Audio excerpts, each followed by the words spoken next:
তারাপীঠে যে হোটেলটায় রয়েছি তার নাম হচ্ছে, আমাদের থেকে ভাড়া নিয়েছে।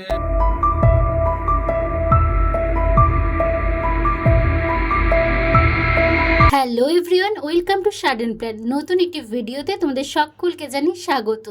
আমরা তারাপীঠে যে হোটেলটাতে ছিলাম সেই ভিডিওই তোমাদের সঙ্গে শেয়ার করতে চলেছি। তারাপীঠে যে হোটেলটায় রয়েছি তার নাম হচ্ছে hotel Nayantara hotel and restaurant. প্রথমে বলি হোটেলটা কোন জায়গায়। আপনারা তারামা সরণি থেকে সোজা মুন্ডমালিনী তলার দিকে যেতে 100 মিটারের মধ্যে এই হোটেলটা পড়ে। মানে আপনারা যদি তারামা সরণি থেকে মুন্ডমালিনী তলার দিকে যান তাহলে আপনাদের বাঁ হাতে এই হোটেলটি পড়বে, হোটেল নয়নতারা।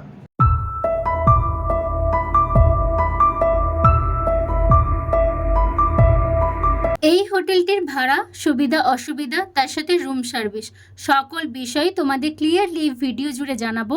তাই ভিডিওটা পুরোটা দেখতে থাকো, স্কিপ না করে। আর কোনো প্রশ্ন থাকলে অবশ্যই কমেন্ট বক্সে কমেন্ট করে জানিও।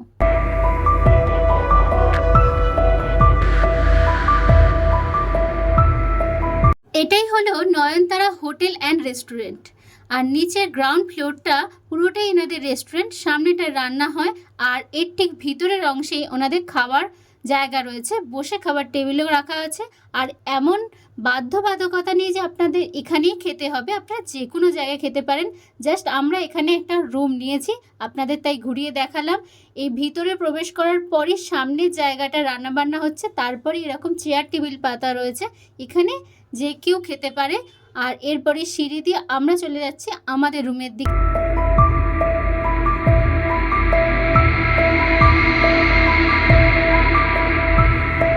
এটা হলো ফার্স্ট ফ্লোর। এখানে টোটাল 3টে রুম রয়েছে। আর খুবই ভালো বিষয়, একটা সিসিটিভি ক্যামেরাও রয়েছে, প্রতিটা ফ্লোরেই রয়েছে। আর সিঁড়ি দিয়ে উঠে ঠিক ডান দিকে প্রথম রুমটাই আমাদের দেয়া রয়েছে। তোমাদেরকে এবার দেখাবো এই ফার্স্ট ফ্লোরের ঠিক ডান দিকের রুমটা কীরকম।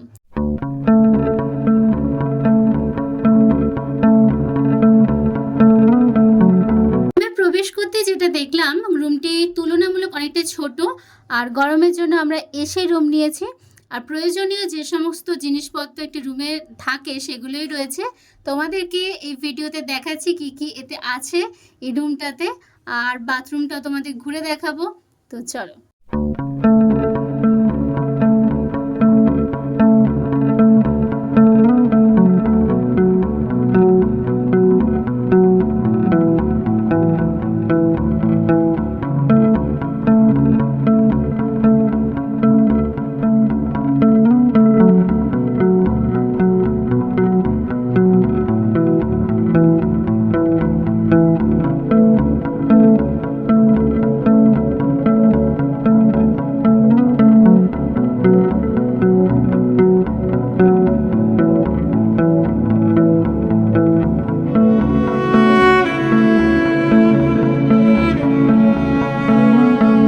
তবে ওনাদের যেটা ভালো জিনিস সেটা হচ্ছে যে ওনাদের যে ওনার আছেন, ওনারের ওয়াইফ, উনি খুবই ফ্র্যাঙ্কলি ব্যবহার, ওনার ব্যবহার আমার খুব ভালো লেগেছে। ওভারঅল অ্যাভারেজ, খুব বিশাল ভালো বলবো না, কারণ কয়েকটা জিনিস প্রবলেম আছে, সেটাতে আমি আসছি পরে।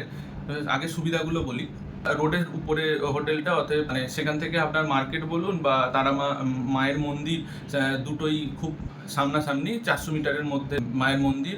আর প্লাস হচ্ছে যে আপনার যদি খাওয়া দাওয়া বলুন, টুকটাক দোকানদানি, সমস্ত জিনিসটাই আশপাশে রয়েছে। এক্ষেত্রে এইটা একটা সুবিধা। আর অসুবিধায় যদি আসি, তাহলে অসুবিধার মধ্যে যেগুলো রয়েছে, ওনাদের রুম সার্ভিসটা আমার একদম ভালো লাগেনি। কারণ হয়তো ওনাদের কোনো প্রবলেম নেই, স্টাফেদের একটুখানি ডিসব্যালেন্স রয়েছে, যার কারণে রুম সার্ভিসটা আমরা খুব একটা ভালো পাইনি। আর ওনাদের একটা সিস্টেম আছে, সেটা হচ্ছে যে যখন আমরা হোটেলটা থেকে বাইরে যাচ্ছি তখন ওনারা এসি বন্ধ করে দিচ্ছেন, আবার যখন আসছি এসিটা চালিয়ে দিচ্ছেন। এটাই ওনাদের রুলস অ্যান্ড রেগুলেশনের মধ্যে পড়ে, ওনারা যেটা বললেন। এটা আমি আগে কোনো দিন দেখিনি বা কোনো হোটেলে আমাকে এইরকম সম্মুখীন হতে হয়নি।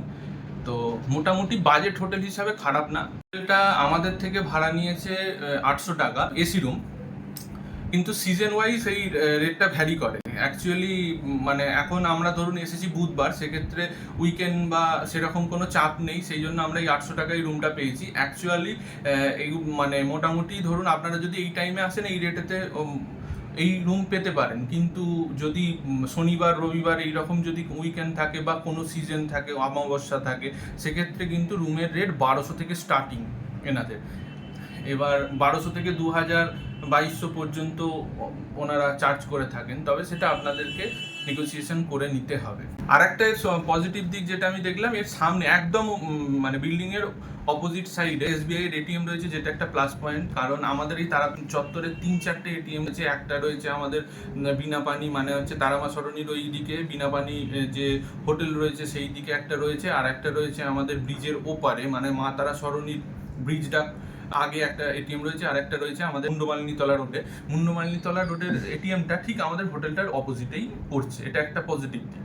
এই হোটেলে ফোনেতে বুকিং হয় অনলাইনের মাধ্যমে পেমেন্ট করে, সেটার ফোন নাম্বার আমি ডিসক্রিপশন বক্সে দিয়ে দেবো, আপনারা চেক আউট করে নিতে পারেন। ওভারঅল আমি একটা জিনিস বলতে পারি যে বিশাল একটা লাক্সারিয়াস বা বিশাল কিছু যদি মানে খুব ভালো আমি বলবো না, মোটামুটি অ্যাভারেজ লেগেছে। আমাদের ব্যক্তিগত কোনো অসুবিধা হয়নি, কারণ আমাদের আশপাশে ফ্যামিলি ছিল, সেক্ষেত্রে আমাদের কোনো অসুবিধা হয়নি। আমরা দুজনে ট্রাভেল করি যেহেতু, সেক্ষেত্রে আমরা সবসময় প্রেফার করে থাকি যে ফ্যামিলি হোটেল হলে ভালো হয়, সেক্ষেত্রে আমাদের কোনো রকম অসুবিধা হয়নি। আপনারা যদি অফ ডেতে আসেন বাজেটের মধ্যে অবশ্যই আসতে পারেন, কারণ নর্মালি 800,000 টাকার মধ্যে আপনারা এখানে পেয়ে যাবেন আশা করছি। ভিডিওটি যদি ভালো লাগে লাইক, কমেন্ট আর শেয়ার করবেন। সাবস্ক্রাইব করতে কিন্তু ভুলবেন না। দেখা হচ্ছে একটা নতুন ভিডিওর সাথে। তারাপীঠের 2 ডে 1 নাইটের একটা ট্যুর প্ল্যান আসছে খুব তাড়াতাড়ি।